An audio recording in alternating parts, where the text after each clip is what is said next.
This video is sponsored by Squarespace. If you're looking to get a proper website up and running, stay until the end of the video for a special promotion. Shields up, Ironbreakers. Burkhan here coming at you with another video. Welcome back to Monster Hunter World, and today we're going to be talking about the Full Bloom Fest. As you guys no doubt aware, I did a video recently talking precisely about the Full Bloom Fest. That was because I saw that there were some new quests in the official event schedule, and I wanted to get you guys up to date. However, now the event itself is actually live. As you guys can see, my character is using the rose-covered jacket. My head is a downy crake nest, and I'm dual wielding big floppy fish swords. Okay, and let me tell you, when I say floppy, I mean floppy. When you start swinging these bad boys around against monsters, they flop around all over the place. It's actually pretty funny, but anyway, let's get into this. Let's talk about some of the things that you should be doing when you start up this event if you want to maximize your returns and you want to really optimize the stuff that you get out of it. So the very first thing that you want to do, as per usual, is you want to get your daily bounties. You always want to go and get your daily bounties from the resource center. There's one in the Gathering Hub, there's one in the Celiana Hub, so depending on where you are, it's going to be a different spot. Just look for the resource center, get in there, pick up your daily bounties. Now, so long as this event is going on, you're going to be getting additional lucky vouchers every day, so use them freely for whatever you think you may need. You're going to be also getting daily bounties, which will get you all of your festival tickets and stuff like that. So that's usually the first thing that you want to do before you actually do any quests, because they might count towards the bounties that you have. Once you complete your daily bounties, you should have enough tickets to go ahead and craft the full event armor set. This is the actual armor set, not the layered armor set. Now, there are a couple of reasons why you might want to craft this armor set. I mean, one of them might be you just like the armor set, you like the stats on the armor, even though it's not particularly meta, so I'm not really going to go over it all that much. It is an easy armor to craft, because you just got to do like 5 daily bounties and you're pretty much good to go. And the chest piece does come with like 3 attacks, so it's nothing to sneeze at, but still, it's not the best. There are better armor options out there. But ultimately, this set is going to give you, very much like the previous event sets did before it, it is going to give you, with the 3-piece set bonus, an increased chance of getting VIP tickets for this festival. If you get the 5-piece, it greatly increases the chances of you getting VIP tickets. Now, you don't need to equip the armor to guarantee that you get VIP tickets. There's always a chance of you getting VIP tickets from just doing quests. They don't even have to be event quests. It can be literally any quest. As a matter of fact, last night I got a VIP event ticket from killing a coral puke in the regular optional quests. So you most definitely don't need the armor, but if you want to expedite the process by which you collect VIP tickets, particularly if you are a pendant collector and you want to get all of the pendants, you definitely want to craft this armor. So, you know, there you go. Besides this armor, the tickets that you get from your daily bounties can also allow you to craft the Palico armor as well as the Palico weapon, in case you want to change the way that your Palico looks.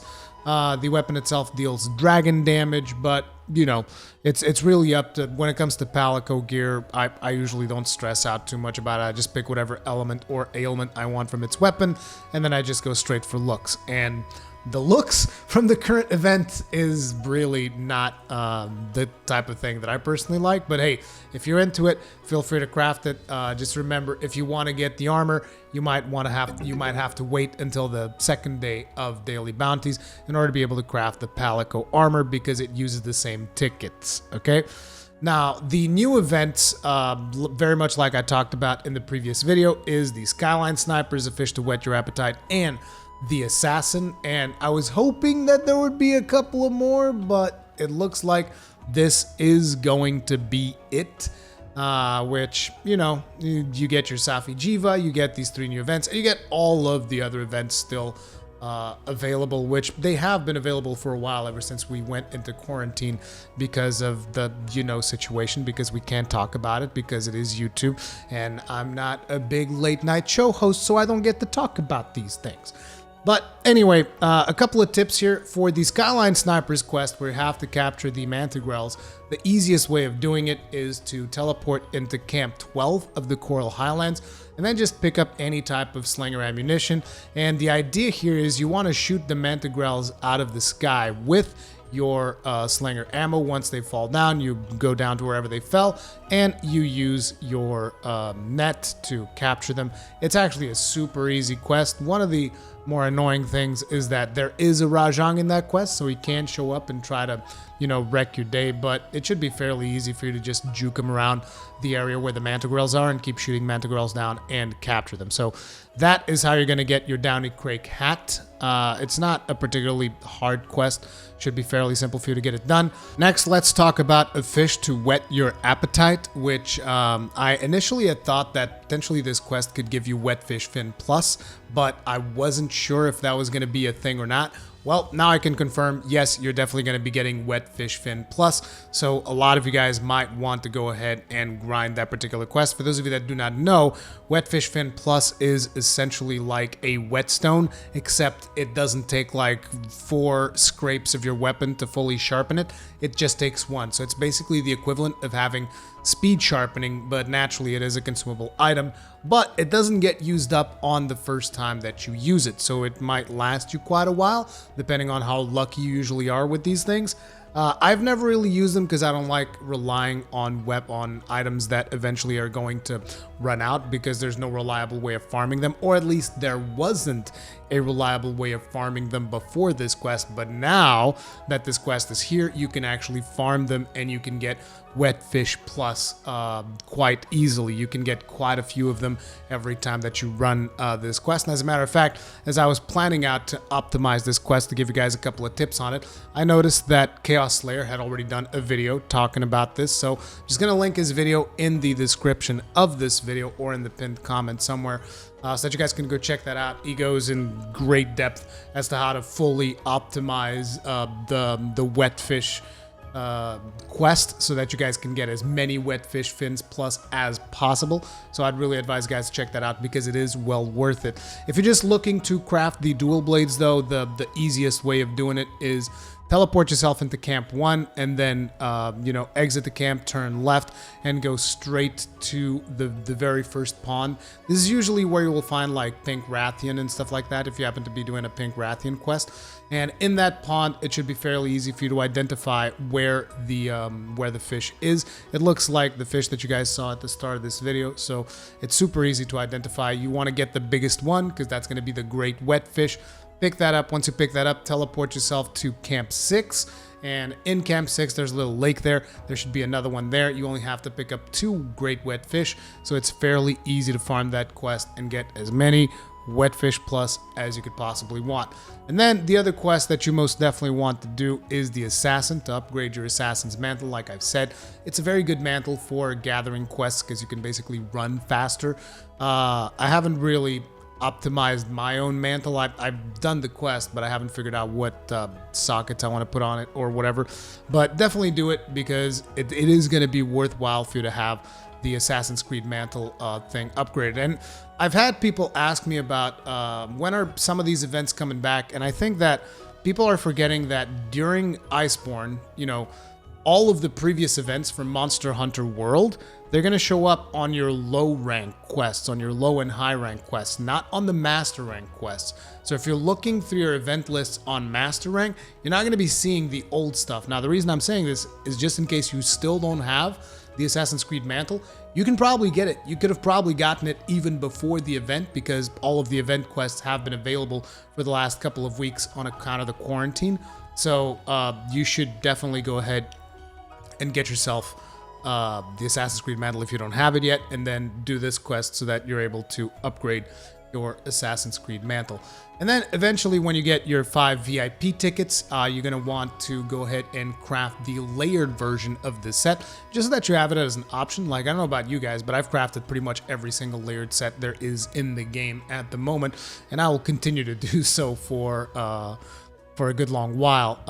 Now, the other thing is that the VIP tickets can get you, like I said, is the bouquet pendants. Those are going to cost you 2 VIP tickets per pendant, which is something that I'm not really particularly excited about getting. I don't even like this pendant all that much. Like I said, just the whole theme of this event is not really my personal style, but hey, I'm glad that they're doing it for, you know, just having a wide variety of styles and themes available to you for whenever you're mix matching armor.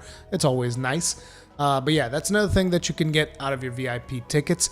Now, finally, in terms of layered weapons, they still have not implemented the new layered weapon system, which is going to allow you to change the appearance of any weapon. Right now, you still can only do it on the bits on sticks weapons, which I was hoping that they would implement that with this event, but no, looks like that is going to be coming at a later date.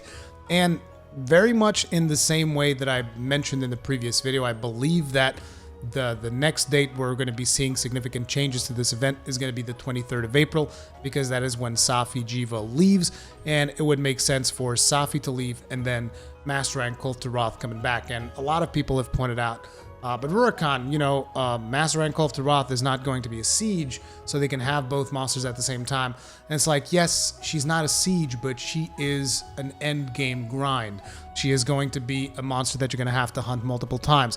And they probably don't want the attention of the community to be split across 2 different grindy monsters. They'll probably want to give them their own space. Regardless if it's a siege type encounter or not, it is going to be an encounter that's going to require quite a few runs for you to get all of the weapons that you want out of Master Rank Kulftaroth and stuff like that. So I would expect that to come on the 23rd. Again, this is not a confirmation. I don't have any inside information whatsoever. It's just what I think is going to happen. And it's either that or it's going to show up at some point in between now and the 23rd. Maybe Arch-Tempered Namiel as well. Who knows? But again, I think Arch-Tempered Namiel and Master Rank Kulftaroth on the 23rd is what would make the most sense. Finally, there's also a new request from the Linean Researcher, which requires you to take a picture of a palico that serves you food in the Gathering Hub. So just take a picture out of any one of those and then bring them over to the Linean Researcher. It'll get you like a gourmet voucher and some points if you want to do that. There's also some new delivery requests that allow you to get some new furniture for your room if you're into that kind of thing. And naturally, you can also go ahead and do a lot of Steamworks for increased rewards during this time, such as golden eggs, melding tickets so that you can get more decos, and a bunch of other goodies that you might want to get. So if you've been hoarding your fuel, now's the time to spend it. If you have not been hoarding your fuel, you might want to get some and spend on the Steamworks, because it is very much worthwhile to do so during events. Now, before we wrap things up, I'd like to thank Squarespace for making this video possible. Their online tools make it extremely easy for anyone to start their own website. Whether you're looking to make a simple portfolio to showcase your work or start an online business, their highly customizable templates have you covered. Built-in online store support and community management tools can take any project you have in mind to the next level. Make sure to check out squarespace.com for a free trial and see how easy it is to start your own website. Once you're ready to pull the trigger, go to squarespace.com/Rurikhan and you'll get a 10% discount off of your first purchase of a website or domain.